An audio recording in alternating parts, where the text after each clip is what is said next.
Tefsiri Müyesser. Maide Suresi. Euzu billahi mineşşeytanirracim. Ey Peygamber!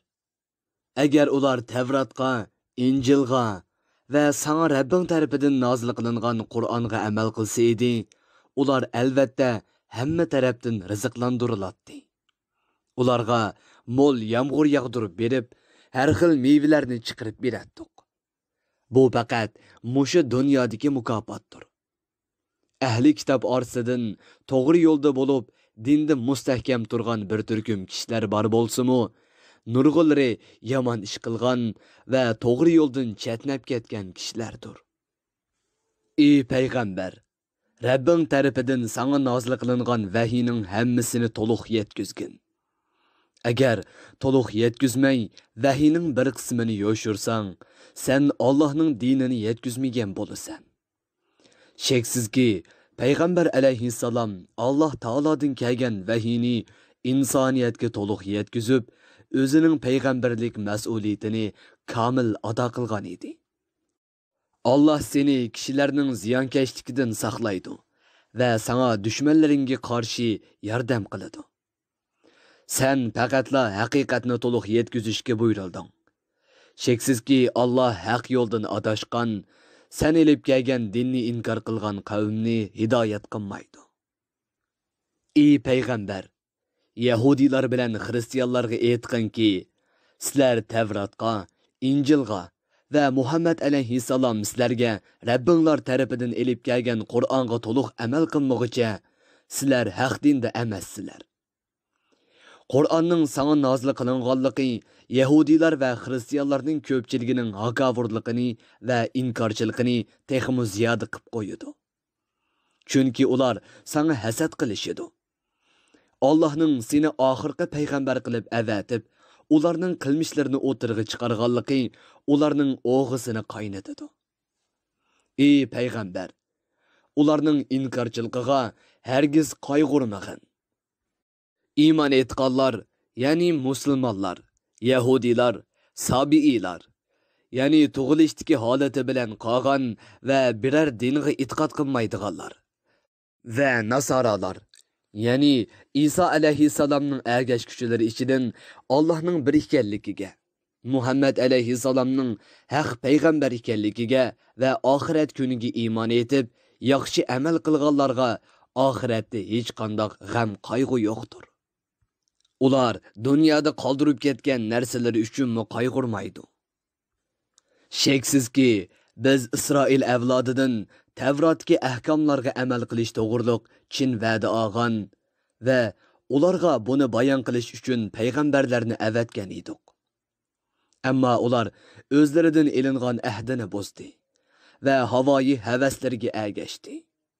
Ularga her qachon birer peygamber ularning nafsi xohishiga yoqmaydigan bir narsani, birer ahkomni elib kelsa, ular bu peygamberlarning bir qismini yolg'onchi dedi. Yana bir qismini o'ltirdi. Aşı günahkarlar Allah bizni osiyligimiz ve barcha yomon qilmishimiz tufayli jazolamaydi deb o'ylab yomon ishlarni davomlashtiraverdi. Haqiqat oldida ko'r ve g'as bo'lib elib hidoyatdan yuz o'rdi ve hidoyatning dalillarini ko'rmadi. Haqiqatning sadosini anglashni xohlamadi. Shuning bilan hidoyatdan mahrum qoldi. Ondan Allah ularga azobni tushirdi. Ular tavba qilgandan keyin Allah ularning tavbasini qabul qildi. Ondan ularning nurg'ini o'zlariga haqiqat aniq bo'lgandan keyin yana ko'r va g'as bo'lib oldi. Allah ularning barliq qilmishlarini ko'rib turg'uchidir.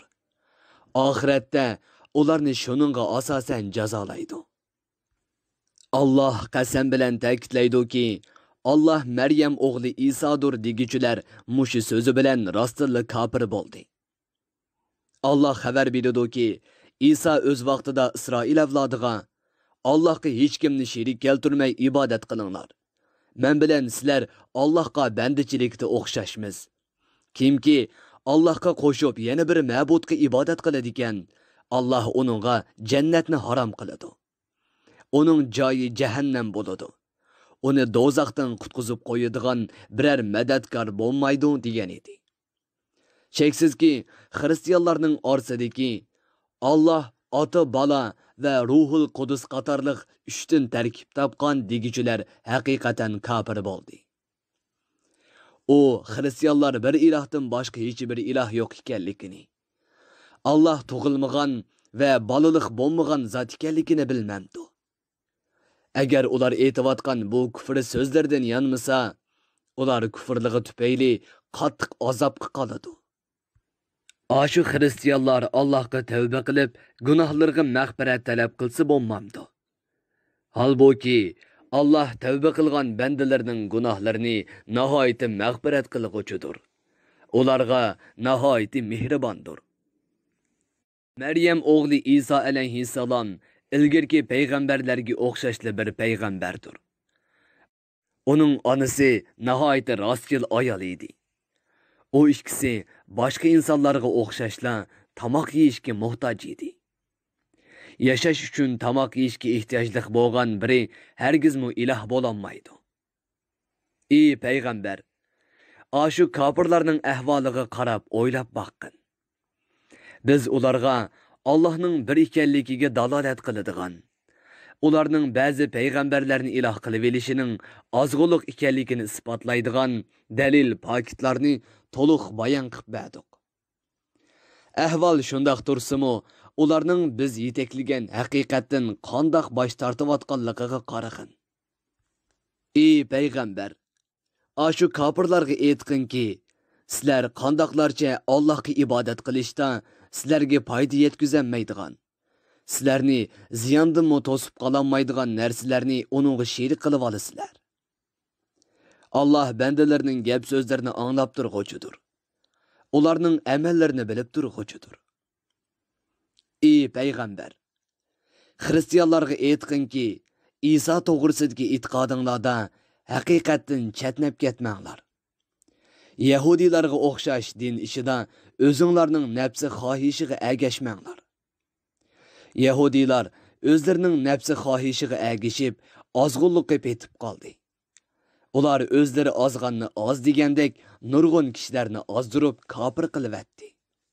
Natijada hammasi to'g'ri yo'ldan ezib, ozg'unlik yo'liga kirib ketdi. Alloh taolo Isroil avlodi ishidan chiqqan kofirlarga qilmishlari tufaylidan Davud alayhissalomga nozil qilingan Zaburda va Isa alayhissalomga nozil qilingan Injilda la'nat qilganligi va ularni o'z rahmatidan yiroq qilganligi haqida xabar beradi. Chunki ashu Yahudilar ochiq oshkor yomon ishlarni qiladi. Yomon ishlarga rozi bo'lib sukut qiladi. Ular bir-birini hech qanday yomon ishdan to'smaydi. Mana bu ularning yomon amallari bo'lib, ular mushi yomon amallari sababli Allohning rahmatidan qo'g'linishga tegishli bo'ldi. Ey payg'ambar, ashu Yahudilarning nurg'unlarining mushriklarni do'st tutganligini ko'rasan. Ularning bu qilmishi nima degan yomon? Ular mushrik qilmishi sababli Allohning g'azabiga uchradi va mangulik do'zaxda qilishga tegishli bo'ldi. Mushriklarga yordam qilayotgan ashu Yahudilar agar Allohga, uning payg'ambari Muhammad alayhissalomga va Alloh uningga nozil qilgan Qur'onga iymon etgan bo'lsa-edi, ular hargiz kofirlarni do'st tutmagan bo'ladi. Lekin ularning to'lisi Allohga va payg'ambarga itoat qilishdan bosh tortquchilardir. Ey payg'ambar, sen Yahudilar bilan mushriklarning sana iymon etgan va sana ergashgan mu'minlarga eng ashaddiy dushman ekanligini cho'qim bayqaysan. Bu ashu Yahudilarning haqovrligi, inkorchiligi va haqiqatni ko'zga ilmasligi tufaylidan edi.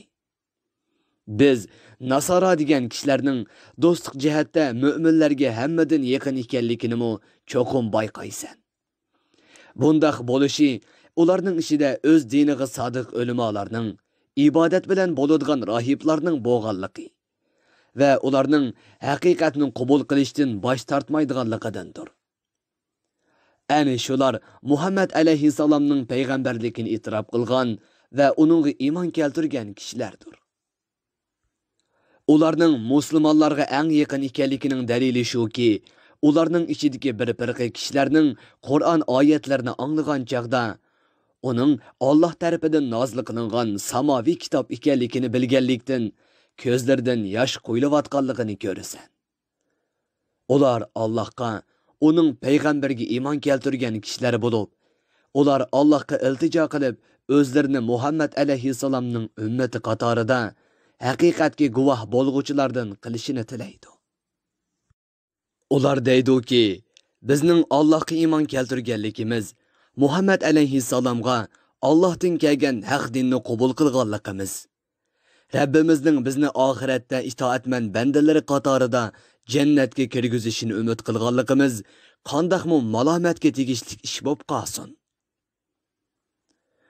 Ular o'z iymoni bilan iftixorlanib aytgan so'zlari va Allohning itoatman bandalari qatoridan bo'lishni tilganliklari sababidan Alloh ulardan rozi bo'ldi. Allah ularni qasrlarining, dal daraxtlarining ostidan o'stanglar eqib turadigan jannatlari bilan mukofotlaydi. Ular jannatlarda mangu turadi. Mana bu ularning haq so'zlari va yaxshi amallarga beriladigan mukofotdir. Tafsirim muyassar. Bir guruhi ulamolar nashrga tayyorlagan. Tarjima qilguvchi Muhammad Yusuf Muhammad Tursun. Muharrir Abdurrahim Davlat. Korrektor Abdulaziz Aqhun. 2020-yili yanvar 1-nashri. Teklimakan Uyg'ur nashriyoti tarafidan nashr qilingan. Mikrofon oldida İmran Abdug'ani Sadai. Bu asar avlod detallarida tarqitildi.